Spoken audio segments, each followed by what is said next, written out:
ఈ generation youth కి చెప్పేది ఒకటే అమ్మా, అసలు గుడికి ఎందుకు మనము పోవాలి?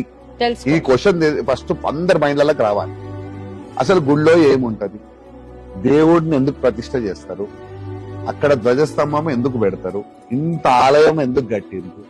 ఫస్ట్ ప్రతి ఆలయంకు పోయినప్పుడు ఈ క్వశ్చన్ రావాలి.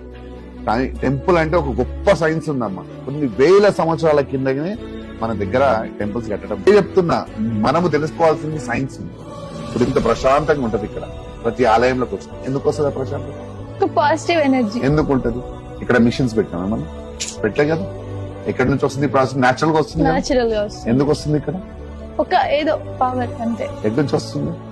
దేవుడి నుంచి. ఆ శక్తి ఉండడం కాదు, సన్ రైజెస్ తోటి ఇక్కడ పంచభూతాలు ఐక్యమై ఇక్కడికి వస్తాయి. ఇక్కడ కూడా ఎందుకు ఉంటాయి అది ఆ ప్రశాంతత? గుళ్ళల్లో సృష్టి నియమాన్ని పాటిస్తూ ఉంటాం మనం. ఎలా పాటిస్తాము? సూర్యోదయం కంటే ముందే ఇక్కడ అన్ని క్లీన్ అయిపోతాయి.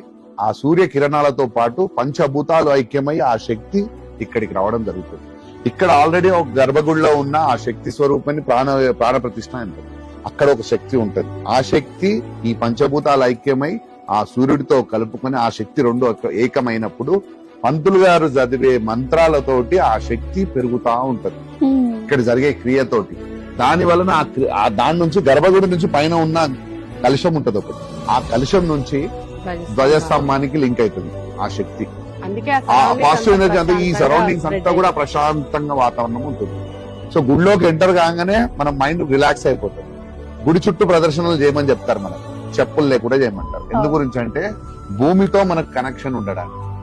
కనెక్షన్ ఉన్నప్పుడు ఈ కింద ఉన్న శక్తి, ఇక్కడ ఉన్న సరౌండింగ్స్ లో ఉన్న శక్తి వల్ల మన బాడీలో ఆటోమేటిక్ గా ఆ ప్రశాంతమైన వాతావరణం ఈ గుళ్ళలోకి రావడం జరుగుతుంది. గుళ్ళోకి రాగానే మన శరీరం అట్లా ఫీల్ అవుతుంది. సో ఇంత సైన్స్ ఉంటుంది. ఇక్కడికి వచ్చి ఆ ప్రదర్శన చేసుకొని గుడి ముంగడికి వచ్చి దేవుడిని మొక్కితే మనకు ఆ ప్రశాంతమైన వాతావరణం నెక్స్ట్ మినిట్ మళ్ళీ కొత్తగా మొదలవుతుంది. ఎంత కష్టం వచ్చినా ఏం చేసినా మీరు ఎవరితో మాట్లాడతారు? అమ్మా నాన్నలతో మాట్లాడతారు. అమ్మా నాన్నల తర్వాతనే మనకు కనిపించే దేవుళ్ళు మన అమ్మా నాన్నలే, గుర్తుపెట్టుకోండి. తర్వాతనే దేవుడు. మనం ఎవరికి ఫోన్ చేస్తాం? అమ్మకో నాన్నకో ఫోన్ చేసి మన బాధ చెప్పుకుంటాం. సో గుడి కూడా అట్లాంటిది. ఈ సృష్టికి అమ్మా నాన్నల ఆ శివ పార్వతి ఏ దేవుడు అయినా కానీ అక్కడ ఆ గుడిలోకి వచ్చి మనం ఎవ్వరికి చెప్పకపోయినా ఇక్కడికి వచ్చి మనం వాళ్ళని తలుసుకొని నాకు ఈ కష్టం ఉందని మొక్కుకొని పోయిన తర్వాత నువ్వు మంచిదైతే ఖచ్చితంగా నీ కష్టం నెరవేరు. ఇక్కడ నుంచి నువ్వు ఇక్కడ రాగానే నీ మైండ్ రిలాక్స్ అయిపోతుంది. ఎందుకు అవుతుంది? బాడీ రిలాక్స్ అవుతుంది, మైండ్ రిలాక్స్ అవుతుంది. నెక్స్ట్ మినిట్ కొత్త ఆలోచనలు మొదలైపోయింది. ఇది గుడి. ఇంత సైన్స్ ఉంటుంది ఇక్కడ. ఈ సైన్స్ ని మనం నెక్స్ట్ ఈ జనరేషన్ తెలుసుకోవాలి. నేను అందుకోసం గుడి ఎందుకు ఉంటది, గుడి విగ్రహం ఎంత ప్రతిష్ట చేస్తారు, ఇవన్నీ తెలుసుకోమంటుంది. టెంపుల్ సైన్స్ గురించి ఫస్ట్ తెలుసుకోండి.